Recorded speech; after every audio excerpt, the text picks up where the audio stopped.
Rain whispered against the cafe window, tracing silver rivers down the glass. Eli Harper, 29-year-old man with dark brown hair and quiet eyes, stood near the counter, coat dripping, his hands trembling slightly as he reached for his wallet. Across the room, Clara Wynne, 34-year-old woman with pale skin and auburn hair tied loosely, sat motionless, her reflection fractured by rain.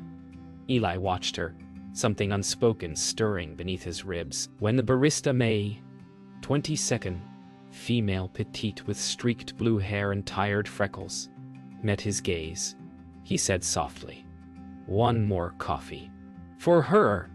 May blinked, startled but smiling. Clara lifted her eyes. Confusion met kindness. The cafe fell into a hush, the air thick with steam and rainlight. Sometimes the smallest warmth can ignite something larger than anyone dares to expect. Eli sits finally, the rain's rhythm steadying his breath. Clara watches him with wary gratitude. Their silence feels heavy but kind. In the corner, Mr. Doyle, 70-year-old man with silver hair and reading glasses, closes his poetry book, glancing toward them with a knowing smile. "Coffee tastes better when it's shared," he says softly. May chuckles behind the counter, her tiredness forgotten for a moment. Eli looks down, unsure how to respond. Clara's voice, soft but edged with memory, breaks the air. "I used to play piano," she murmurs, "but it's been years."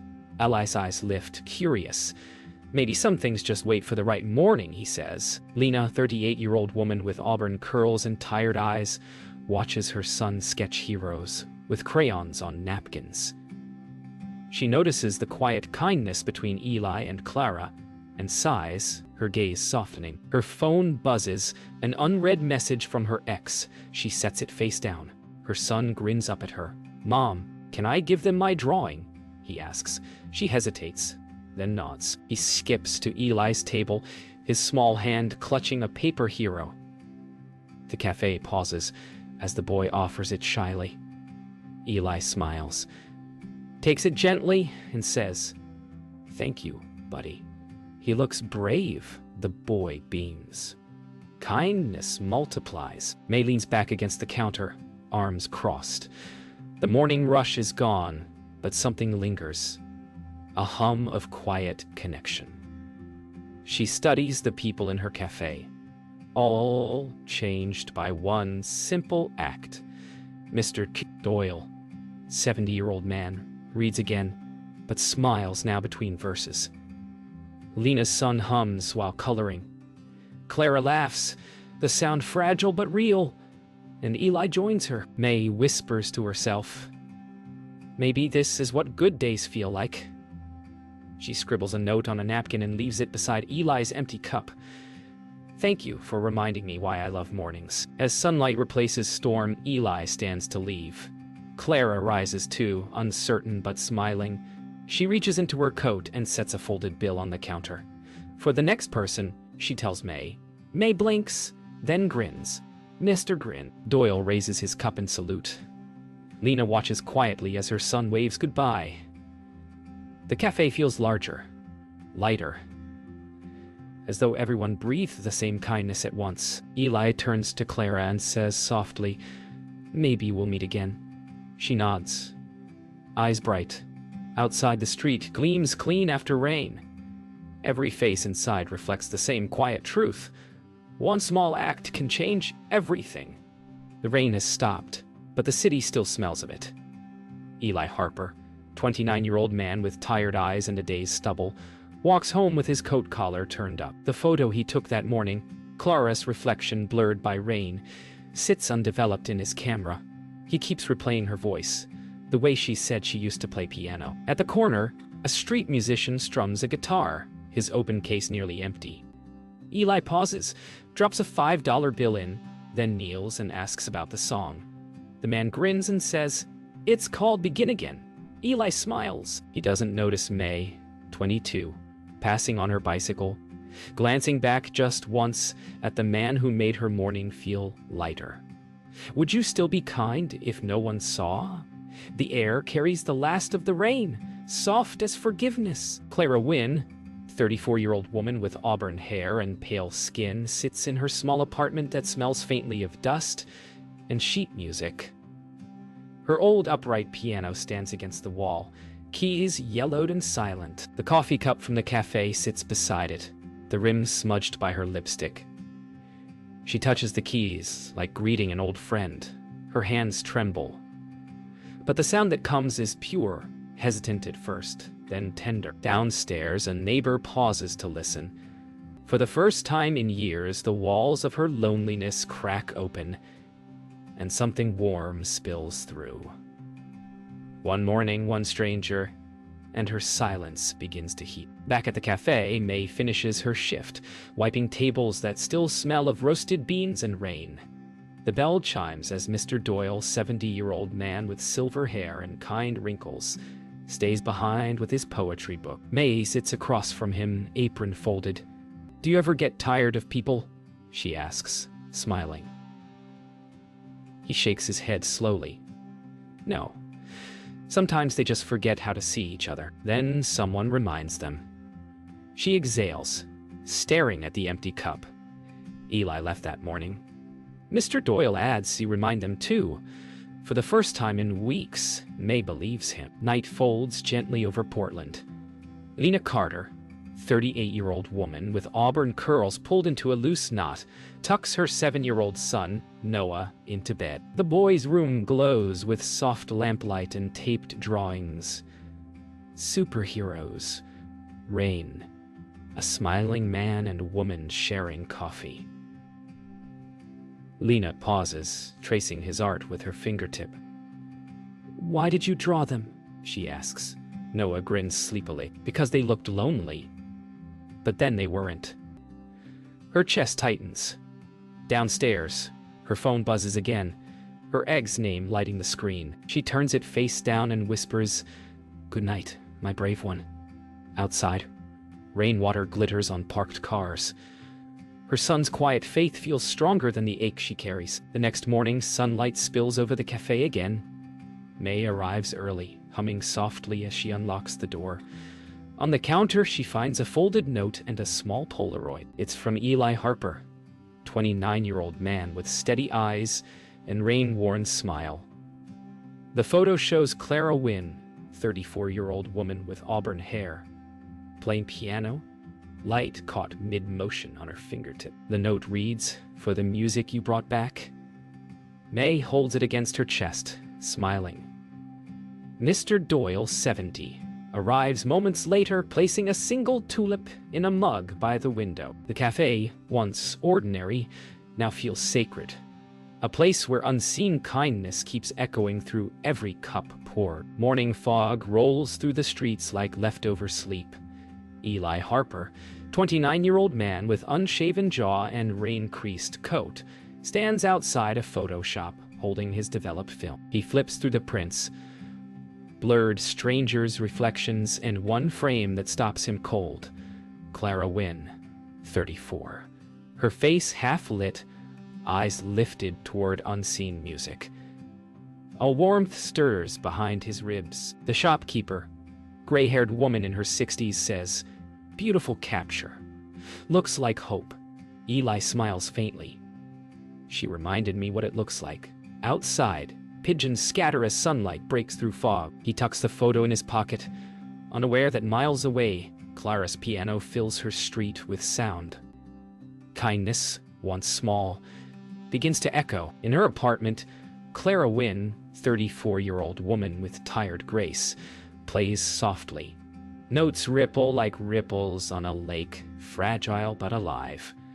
Her neighbor, Mrs. Fisher, 72, widowed, listens from the hallway, tears gathering behind bifocals. Clara doesn't know she's there. She just closes her eyes and lets sound replace silence. When she finishes, she whispers to the empty room, "Thank you, whoever you are." Downstairs, a child claps through the open window. Clara laughs through tears.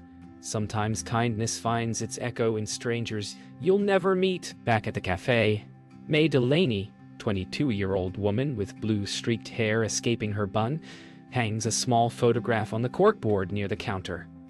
the Polaroid of Clara at her piano. Customers glance, smile, move on. Mr. Doyle, 70, reads nearby, his eyes flicking up over the page. Good to see beauty framed where it belongs, he says. May grins. She played again. He nods slowly, then so did the world. Outside, the same boy, Noah, 7, presses his face to the glass, pointing at the picture before running to catch his mother's hand. The cafe hums with quiet joy. Every act now connected by invisible thread. Evening folds over the city like velvet. Eli Harper, 29-year-old man with tired eyes and wind-tousled hair, walks past the cafe again. Through the window, he spots May, 22, laughing with Mr. Doyle, 70, and a mother and child he dimly remembers. The warmth inside draws him, but he hesitates. Then Clara Wynne, 34, steps through the doorway behind him, carrying sheet music. She stops when she sees him. For a heartbeat, neither moves. I played again, she says softly. He smiles. I know.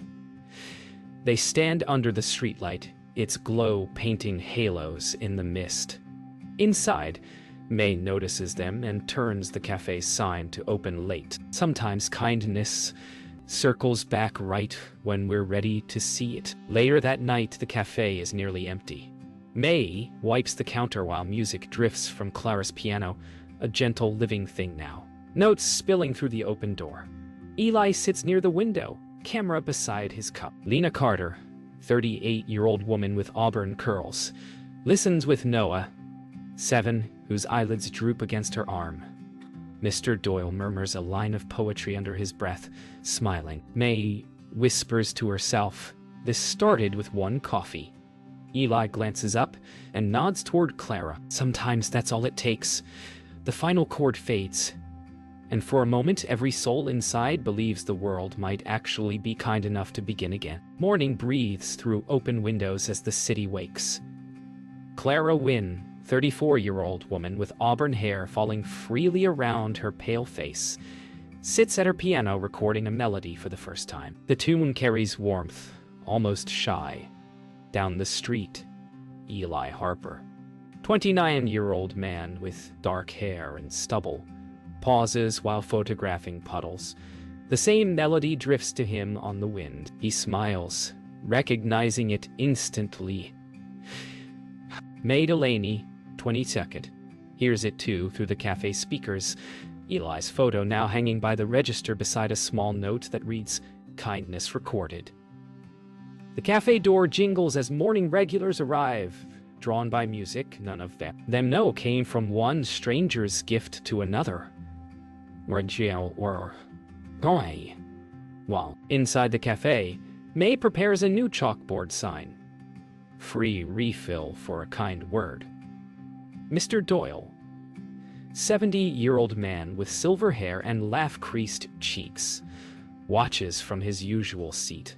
"You've started a movement," he says. She shrugs, smiling. Maybe just a reminder. Customers begin leaving notes on napkins. Simple phrases: "You matter," "Take a breath," "Thank you." Lena Carter, 38, drops one written by her son. "Be brave." Drops one written by her son. "Be brave." May reads it aloud, eyes brightening. Out of crayons and kindness, she whispers. The hum of espresso machines blends with laughter. The cafe, once ordinary, now speaks in the language of small good things. That evening, Eli Harper and Clara Wynne meet again, this time by invitation. The cafe stays open late. May strings tiny lights along the window.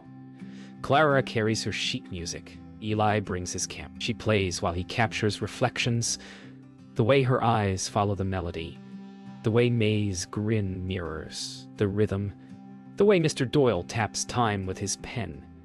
Lena and Noah sway together near the door. When the song ends, no one claps at first. Silence holds its breath. Then soft applause rises like rain beginning again. Eli lowers his camera, whispering, You found your sound. Clara smiles. You found it first. Later that night, the cafe glows like a lantern in the mist. Eli Harper, 29-year-old man with dark hair and quiet eyes, sits with Clara Wynne, 34-year-old woman whose auburn curls fall over her shoulders. They sip coffee that May insists is on the house. Outside, rain begins again, softer this time. Mr. Doyle, 70, writes a few lines on a napkin. Kindness is the echo of the heart. May laughs when she reads it aloud, pinning it to the corkboard. Lena Carter, 38, slips her umbrella open for an elderly passerby struggling with groceries. Through the window, Eli watches, murmuring, "See, it keeps going." Near closing, the cafe grows quiet except for the soft hiss of the espresso machine. May wipes the last table while Eli and Clara pack away sheet music. Mr. Doyle stands, placing a small envelope on the counter. Inside, a poem dedicated to the morning that began again. Lena hugs her son goodbye to everyone, promising to return tomorrow. Outside, reflections of their faces blend in the glass like overlapping memories.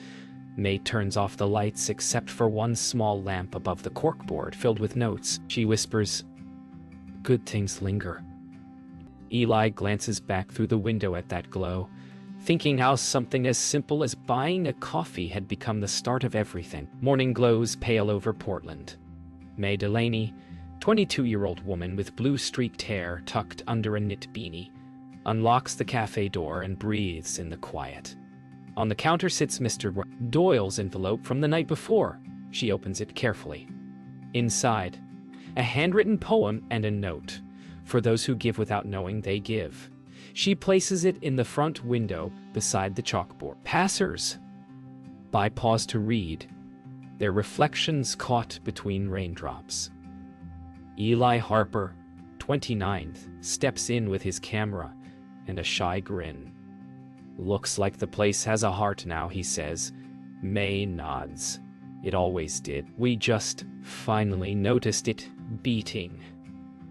Across town, Clara Wynne, 34-year-old woman with auburn hair braided over her shoulder, arrives at a community center carrying a folder of sheet music. Children gather around an old piano. Curiosity bright in their eyes. "I used to forget what sound felt like," she tells them, smiling. But music came back when someone was kind. Tiny fingers press keys, laughter filling the room. In the doorway, Lena Carter, 38, watches with her son, Noah, 7. He whispers, "That's her mom?" "The coffee lady."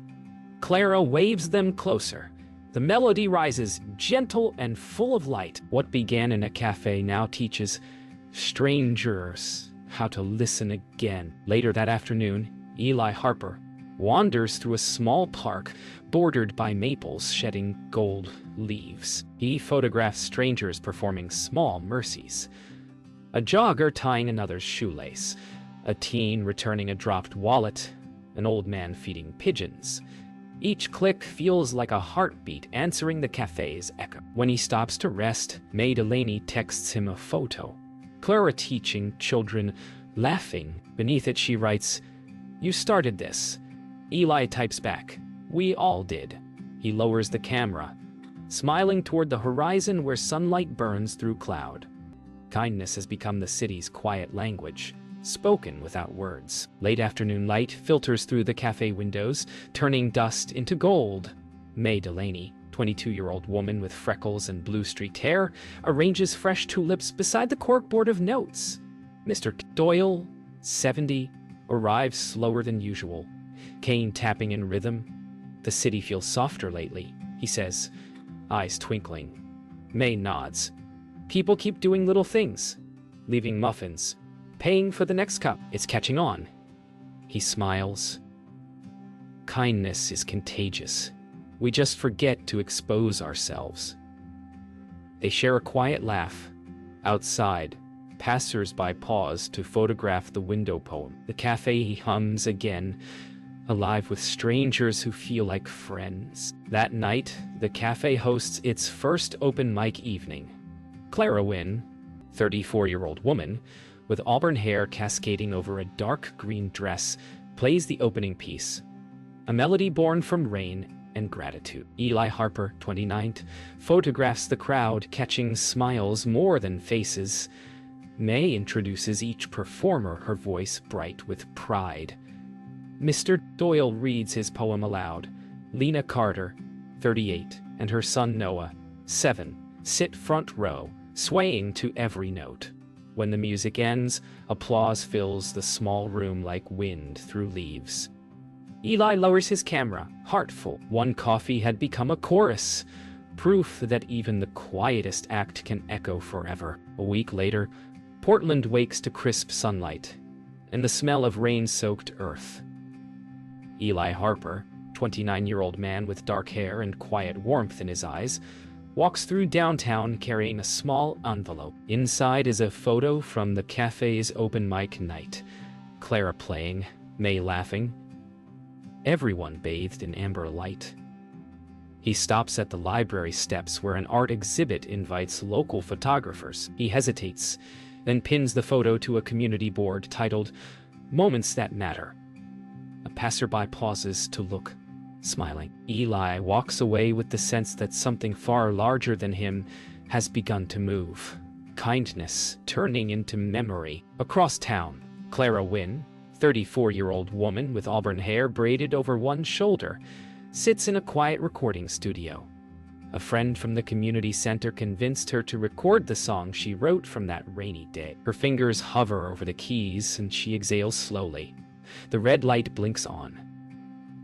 As she plays, her music feels alive, gentle, grateful, true. Through the studio glass, the sound engineer closes his eyes, listening. The melody swells, carrying traces of laughter, rain, and heartbeats. When the final note fades, Clara whispers, "For him, and for everyone who stayed kind." Back at the cafe, May Delaney, 22-year-old woman with blue-streaked hair and a messy bun, finds a familiar face waiting outside. A teenage girl she's seen watching from afar for days. The girl hesitates, holding a folded newspaper clipping showing the cafe's photo from the library board. "I want to see where it started," she says. May smiles, unlocking the door. "Come in, it's still starting." Inside, the air smells of cinnamon and hope. May hands her the first cup of the day, steam curling like morning light. One more stranger, one more beginning. The ripple continues. That afternoon, May Delaney, 22-year-old woman with blue-streaked hair and quick, warm eyes, introduces the teenage girl to Mr. Doyle, 70, who's sitting with his usual tea and notebook. The girl listens as he tells the story of the cafe, how one cup of coffee connected them all. She frowns thoughtfully, then scribbles something on a napkin and pins it to the corkboard. It reads, "Kindness is louder than fear." May places her hand over it, smiling. Mr. Doyle murmurs, "Seems the next chapter's begun." Outside, Eli Harper passes by with his camera and pauses, watching the new note flutter under the gentle hum of the cafe lights. Evening returns and the cafe glows like a heartbeat in the dark. The same melody Clara Wynne recorded now plays softly through the speakers. May wipes tables. Mr. Doyle closes his notebook. The teenage girl helps stack chairs. Eli Harper steps inside, rain on his coat, smiling at the familiar warmth. Clara enters moments later, cheeks flushed from the wind. They exchange a glance that says everything words never could. May pours 2 cups and sets them on the counter. "On the house," she says. Eli laughs. Full circle, the rain eases outside as laughter, light, and piano fill the room again. Proof that kindness never ends. It only changes hands. It only changes hands. A year has passed since the morning that began it all. Portland hums beneath soft spring rain. The cafe now bears a small wooden sign above the door, reading Kindness Cafe. May Delaney, 22-year-old woman with blue-streaked hair and calm confidence, arranges photos on a wall. snapshots from every act that bloomed out of one simple gesture. Each image holds a story. Clara's first class, Eli's exhibit, Lena's smile, Noah's drawings, Mr. Doyle's poem. People come and go, leaving their own messages behind. Leaving their own messages behind. May runs her finger across one because someone cared. She exhales, smiling. The doorbell jingles. The world keeps walking in. At the community center, Clara Wynne, 34-year-old woman with auburn hair loosely tied, plays piano for a gathering of children and families. The melody she wrote a year ago fills the room, but now it's fuller, stronger. Among the listeners, Eli Harper, 29, stands quietly with his camera lowered, no longer photographing, just watching. He catches her eye and mouths. Still beautiful. She smiles mid-note, her music softening like sunlight through water. Lena Carter, 38, claps beside her son Noah, now 8, both radiant. The crowd hums along to the tune that once belonged to a rainy cafe morning, and now belongs to everyone. That evening, the cafe fills again. Familiar faces return. Mr. Doyle, 70, reading aloud the poem that started it all. May, now confident and serene, serving coffee to a crowded room. Clara, her laughter carried by music. Eli, capturing moments not for art but for memory. Lena and Noah bring tulips for the counter. The teenage girl from months before plays guitar softly in the corner. Outside, night settles gently, reflections of light scattering across puddles. Eli watches everyone, realizing the story never truly ended. It only learned how to keep beginning. He whispers, all from one cup, and the cafe glows like a heartbeat. Rain falls softly again, but it feels different now. Gentler, almost musical. Eli Harper, 29-year-old man with dark hair and steady eyes, walks through the evening streets, carrying a small framed photograph. The very first moment he ever saw Clara Wynne. He enters the cafe, now humming with quiet chatter. May Delaney, 20 Sue, places the day's last pastries in the case. He hands her the frame. Hang this one last, he says. She studies it. The blurred reflection of a man buying a coffee for a stranger, and nods, eyes shining. The start of everything, she whispers. Outside, Clara's piano echoes from somewhere down the block, her melody threading through the sound of rain. The next morning dawns clear. The cafe door opens to the smell of coffee and new beginnings. Clara Wynne, 34-year-old woman with auburn hair loose over her shoulders, steps inside holding sheet music marked "Begin Again." Eli rises from his corner seat, smiling. May pours fresh cups for everyone. Lena and Noah, Mr. Doyle, the teenage girl, and a handful of newcomers drawn by the stories on the wall. They all gather around as Clara begins to play. Sunlight spills across their faces. Laughter blends with melody. Eli raises his camera, then lowers it. Some moments are meant only to be felt. Outside, the sign gleams. Kindness Cafe, where one cup started it all.